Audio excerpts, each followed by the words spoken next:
So, in the previous lecture we discussed about multi-electron atoms, where any particular electron finds itself in the potential of the nucleus, positively charged nucleus, and the rest of the electrons. So, it is no more a Coulomb force, it is no more a Coulomb potential, but then this whole complicated potential can be equivalently represented by some kind of an average central potential. And if you take that approach, then you still have that Schrodinger equation with a central potential minus h cross square by 2m del square. This is the kinetic energy part, kinetic energy operator we call it, and then this equivalent central potential, and this is equal to E psi. And the only difference from hydrogenic kind of levels is that now energy depends on N as well as L. So, you have those states 1s, 2s, then 2p energy is different from 2s energy, it depends on L, and then 3s and all those things, 4s, 3d, 3p, all those things. And then we talked about aggregation of atoms, as in the case of a gas or in the case of a vapor, where you have identical atoms. For each atom, the energy levels for the electron is given by this equation, is given by these energy levels. But then there are too many atoms, and each atom will give the same energy level, but more number of quantum states. And if there are capital N atoms, then we have 2n quantum states here, 2n quantum states here, 6n quantum states here, and so on. So, these things we discussed. And then we are more interested in what happens if these atoms are brought closer to form a solid. So, there are various approaches that one can take to understand the modifications in this energy level scheme. If you just talking to someone whom you want to tell the things qualitatively, one idea is that if these atoms come closer, like this, then an electron not only sees the potential of its own nucleus and the rest of electrons in that atom, it also interacts with the other nuclei and the other electrons. And therefore, this potential energy, that interaction is no more given by this kind of central potential, and therefore, the energy level has to be changed. And since you have large number of atoms, the environment of an electron here in this vicinity, an electron in some other vicinity, all those things may not be identical, and therefore, for some of the quantum states the energy may go up, and for some of the quantum states the energy may go down. So, if you have a sharp energy level, let us say this one, let us say this is 3s. Again, if I go for that sodium where Z is 11, then you remember that 2 of the electrons will go here, 2 will go here, 6 will go here, and 1 will go here. And if you have large number of sodium atoms, as in a sodium vapor, then this will be, all these 2n quantum states will be full, this will be full, this will be full, and here you will have half the quantum states occupied by electrons and half the quantum states empty. So, if you take that 3s, now the sodium atoms are interacting with each other. It is making a solid, a crystalline solid with some kind of a crystal structure. So, all these interactions have changed the energy level.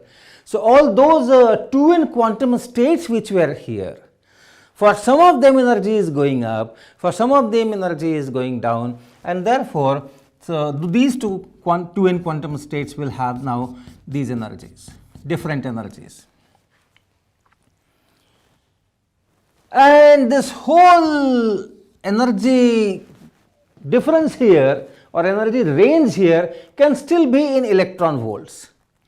Okay, this can still be in electron volts, few electron volts. So that is the kind of typical energies. Remember, for hydrogen atom it was minus 13.6 electron volt and then minus 10.2 electron volts and so on. So that is the kind of scale for energy in atoms and molecules and solids. So this can still be in electron volts, few electron volts, but the number of quantum states here could be some 10 to the power 23 or so. If you take 1 mole for sodium, this will be some 23 grams. So if you take 1 mole, you have Avogadro number 6 into 10 power 23 atoms. So capital N is that. So these many quantum states in few electron volts. So the average separation between the consecutive quantum states energies will be hardly 10 to the power minus 22, 23 electron volts.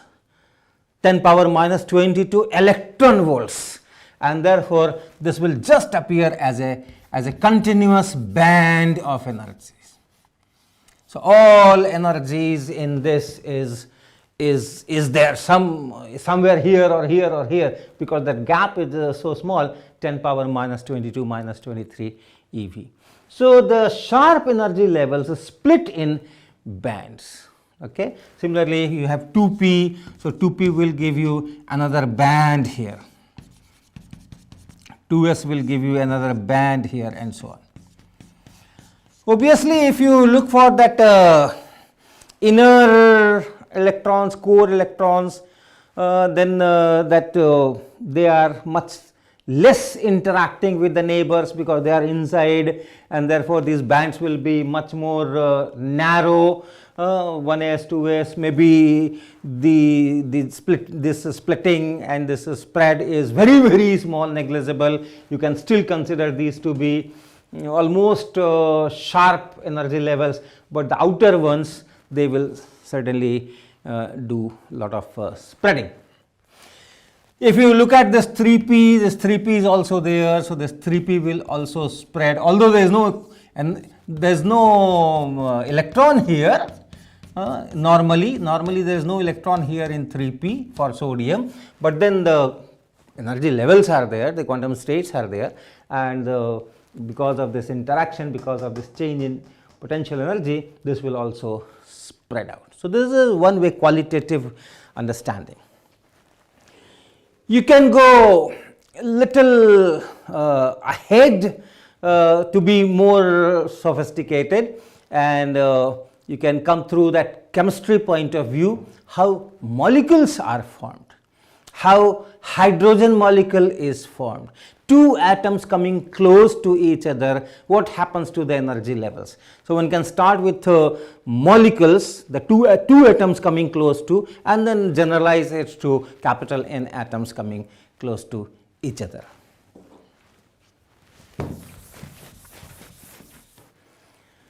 So if you take a hydrogen gas in a gas jar, in school days you must have studied how to make hydrogen gas in laboratory. You put some zinc pieces in some bottle, some wool bottle having two these necks, and then you pour dilute acid on that, hydrochloric acid or so, and then you get that hydrogen gas which you collect in a gas jar and so on. So if you take a hydrogen gas, this is the diatomic gas. So two hydrogen atoms come close to each other and make this molecule, and these molecules are widely separated from each other and going into that vessel. So what happens to the energy levels of this system, this molecule? So for hydrogen, you have all those energy levels. One is both, if it is in ground state, in both these atoms, hydrogen is in 1s. So if this is 0, energy 0, this is minus 13.6 eV, and this is 1s. For the other atom also, you have the same energy, minus 13.6 eV, 1s. So that electron is here, and this electron is here. Spin could be in any of the state, plus half or minus half. Now if they are brought closer, what happens? So the corresponding wave function here is, let us say, psi 1 r, and here it is psi 2 r. What is the difference? Both had 1s. So this functional form is same as this functional form. Only thing is that this r is measured from the nucleus of the first atom, and this r is measured from nucleus of the second atom. So but the functional form is same, one is wave function. So that functional form will be the same.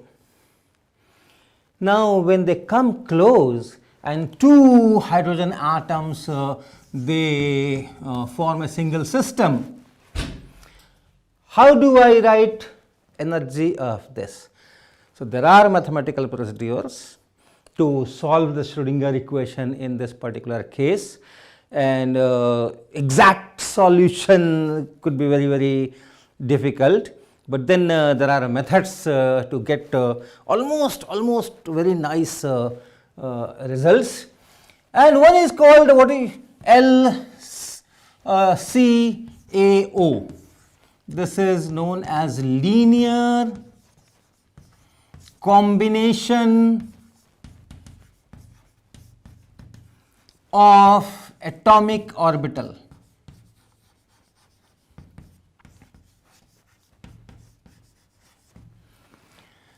Where you assume that the wave function is given by some linear combination of these two atomic orbitals, atomic wave functions.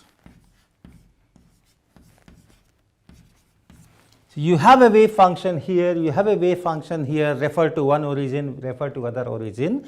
So you have two wave functions, and then you make linear combinations of them, and then see what linear combination gives you fixed energy, definite energy in case of this interaction.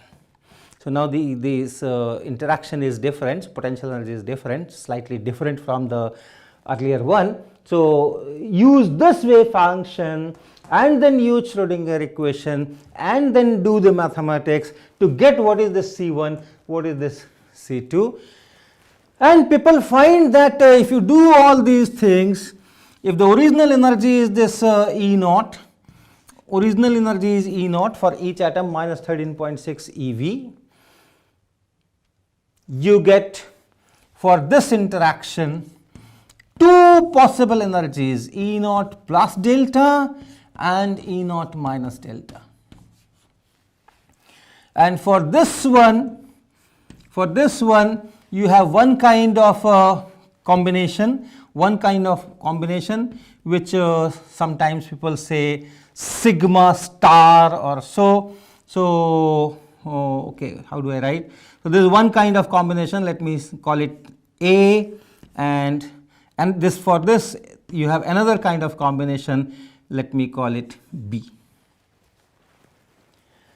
This psi A turns out to be 1 over square root of 2, and then you have this psi 1 r and minus psi 2 r, and the psi B turns out to be 1 over root 2 and then psi 1 r and plus psi 2 r. Okay. So this kind of combinations give you definite energies, and those definite energies are one up and one down. So, here if you plot in this diagram, one energy goes up. So, this was identical energy, then one energy goes up, one energy goes down. This is that psi b, and I have written B for bonding. And for this the wave function is psi a, and this A is for anti-bonding.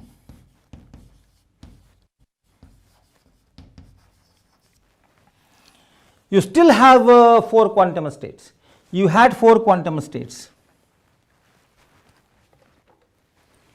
You had 4 quantum states, 2 quantum states here, 2 quantum states here. And again you have 2 quantum states and 2 quantum states. So, the number of quantum states remains same, but then energy which was just minus 13.6 eV when the atoms were far apart, now the energy is split in 2 parts.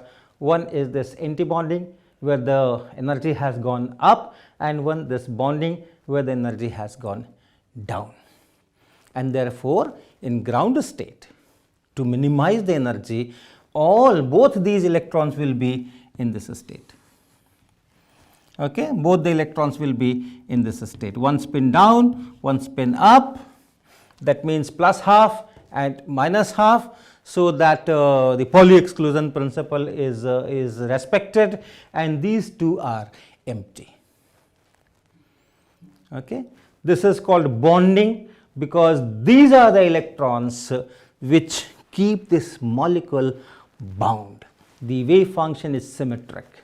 The wave function is symmetric, and it's a kind of some kind of an overlap here. So you have some kind of electrons which are more close to these nuclei, and it's a bonded molecule. Whereas if electron goes here, the energy goes up and it's antisymmetric. So at center you have much less population of electron, much less probability of electron being here, and the electrons are far apart, and therefore it doesn't bind that system. So this kind of splitting is there. You must have done these things in your +2 chemistry classes. So this is why hydrogen is in the diatomic molecular form. What happens if I have helium? If I take helium gas, you know, it's a monoatomic. Helium does not form 2 heliums, one molecule, it doesn't form like that. Helium gas is monoatomic. Why? You can understand from this. In helium, you have 2 electrons, and both the electrons are in 1s. Both the electrons are in 1s. So if you have 2 helium atoms, you have 2 helium atoms, let us say, then you have 2 electrons here and 2 electrons here. 4 quantum states, 4 electrons, and therefore the splitting is there.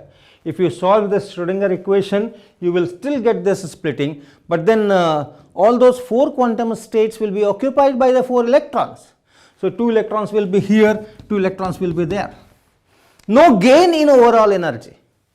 In hydrogen case, if one electron is here, another electron is here, it's minus 13.6 and minus 13.6, but if both the electrons come here, the energy is lowered, and therefore it gives rise to the stable configuration of the molecule. But in helium there is no gain.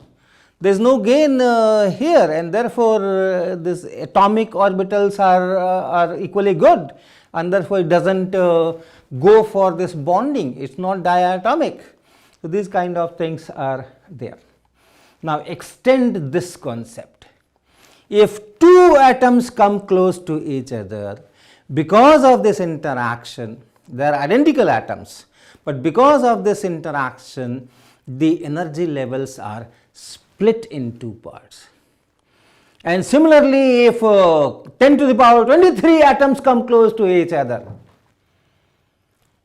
then that energy level will split in those many parts, and it will form a band. It will form a band. So, this is another approach through which you can understand that. And then there is yet another physicist approach. You can also write the Schrodinger equation from this whole crystal.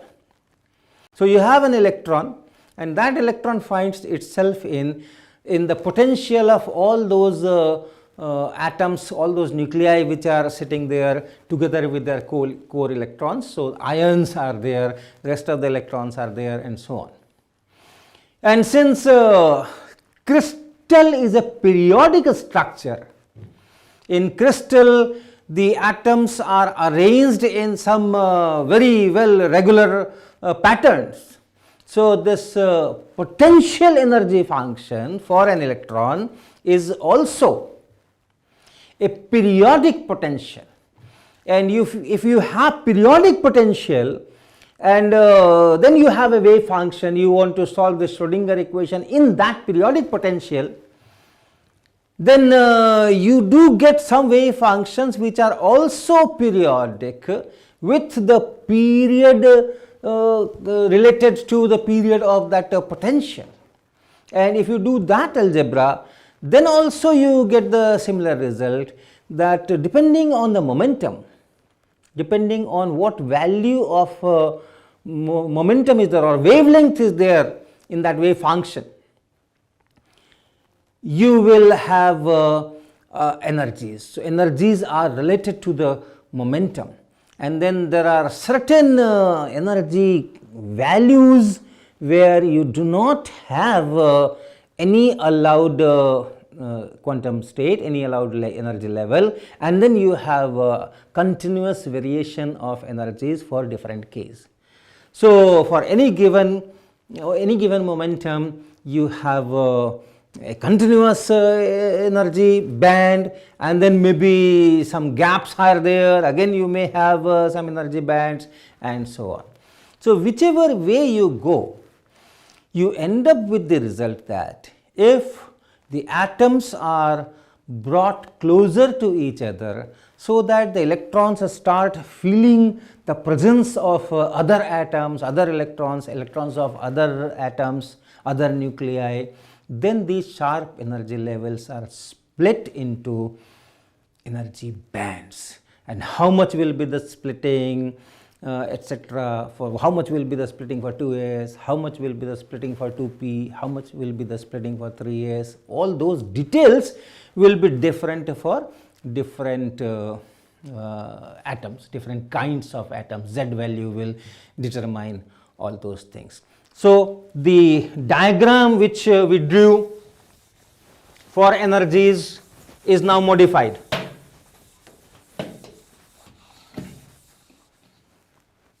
So, in solids, the energy levels, when they are split and they form bands, you may have this kind of structure. Suppose this is your lowest energy level, which has hardly spread, and then you have more levels corresponding to those inner cores, which are again very slightly broadened. But then you may have bands, energy bands. These are all energies that I am showing here, energy going this way. So, all these energies are allowed here. So, this band is this much only, this is this much only. Then as you go up, the bands are more spread out. Nothing in this direction, okay, nothing in this direction. It is only one dimensional diagram. So, energy is just energy, and one can count the levels, number of levels, number of quantum states, and so on. So, this is how it can be. Now, that means if I look for energies, we have these gaps, and then we have these allowed energies. Initially also we had gaps.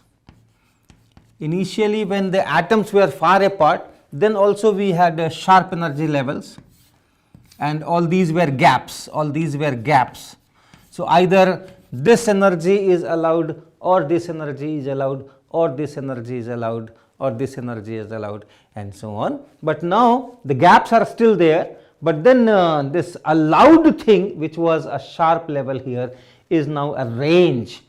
All these energies are allowed. You have quantum states with these energies almost continuously distributed. Here also almost continuously distributed. Okay, so that is the kind of structure. This is at a certain interatomic separation. At room temperature, let us say, where we do lot of our work, this solid has a certain interatomic separation, some kind of a lattice structure, some kind of a lattice parameters are there, A, B, C, alpha, beta, gamma and all that. So, with that this kind of thing will result. Okay. If that separation is a little bit disturbed, thermal expansion or anything, then this diagram will widely vary. It can vary. Okay. So, this is the kind of thing. So, now we have enough preparation and we can discuss why certain material are electrically conducting, why certain materials are insulators, and why some materials are semiconductor, which is the focus of all this course. So, all these properties of different materials can be discussed in terms of this band diagram. So, that we will be doing in our next lecture.